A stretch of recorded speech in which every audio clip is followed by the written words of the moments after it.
This lecture is entitled Inigo Jones and Palladianism in English Baroque Architecture, or There Was a Baroque in England? Now, Inigo Jones, who you see here on the left, this is a portrait of Inigo Jones, was a really important figure in English architecture in the Baroque period, but also he had a lasting impact on the architecture of England. Now, I said here there was a Baroque in England because you may wonder what was going on in England at the time.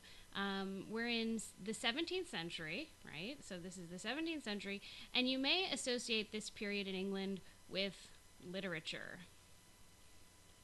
And certainly literature was booming in England in the 17th century.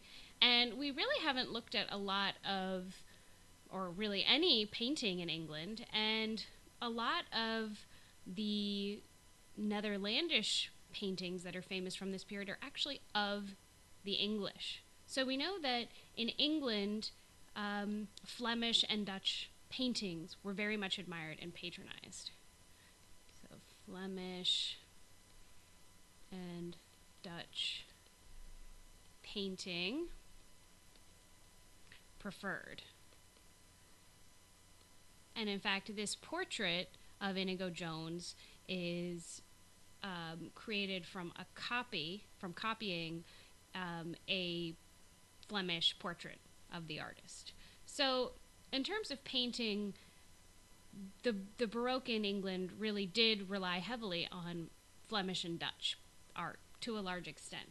But it's in architecture that the English Baroque really had its own voice.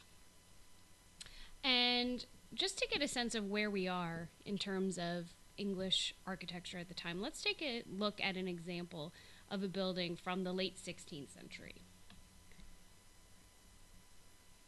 All right, so this building is Hardwick Hall. Hardwick Hall, and it's from the 1590s.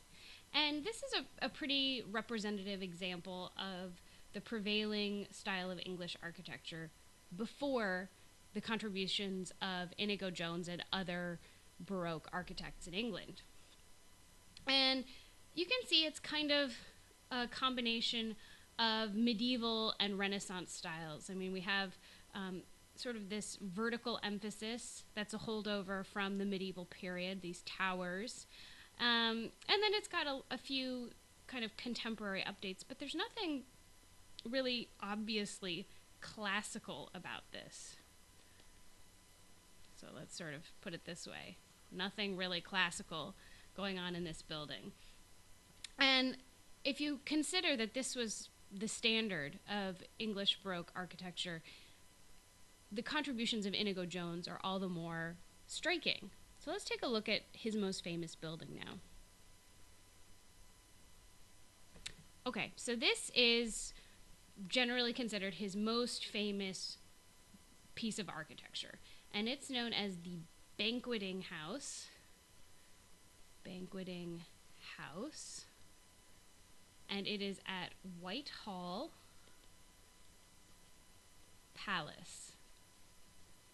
It's in London, and it dates 1619 to 22. And keeping in mind the building we just looked at, Hardwick Hall, hopefully this will really jump out at you as a really, really classical looking building. And I think you can see right away we've got all of the familiar classical elements. We have pilasters, we have engaged columns, we have strong horizontal entablatures, a pronounced cornice at the top. We even have these sculptural classical garlands up at the top. So right away, immediately identifiable as a very classical building. And this is no accident, as Inigo Jones was one of the first English architects who traveled to Italy. So he saw classical art in its home location and was really influenced by the classical architecture he saw there. particularly the work of one Italian Renaissance architect. And that architect is Palladio.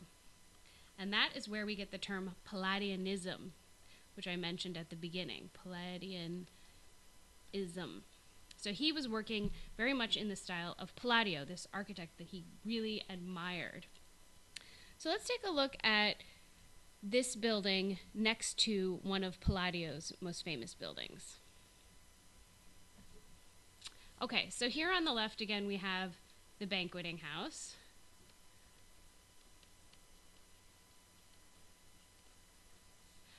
And which I should mention, by the way, was part of a palace, and it was an important center for royalty. It wasn't just for banquets, it was a reception hall. There were entertainments performed there, so it was an important public space central to the royal court. So the image on the right here is by Palladio, and it's in the town of Vicenza in Italy, and it's known as the Palazzo Chiericati, and you don't need to remember the name of that, but just know that it was a palace in Italy, and it dates from the second half of the 16th century. So I think you can see immediately some real similarities between these two buildings.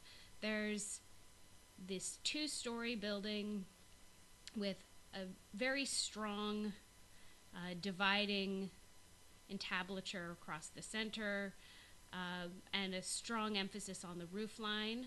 In Inigo Jones's, it's this balustrade, and in Palladio's, it's these sculptural features along the roof line. Notice this up here in Inigo Jones's roof line, very similar to the railing along the entablature in Palladio's. We have alternating pointed and curved elements on top of the windows here in Inigo Jones. Same thing going on in Palladio right here. So clearly very specific things borrowed from Palladio, as well as just this overall sense of balance and harmony that you might associate with Renaissance Italy and architecture of the Italian Renaissance. So Inigo Jones then, and again consider this keeping in mind what was the prevailing style before Inigo Jones, he is really providing a new spark, a spark of something new to English architecture. And that spark would really continue with other English Baroque architects, most notably Christopher Wren, Sir Christopher Wren, who's the most famous English Baroque architect. And you'll be learning more about him in the next subunit.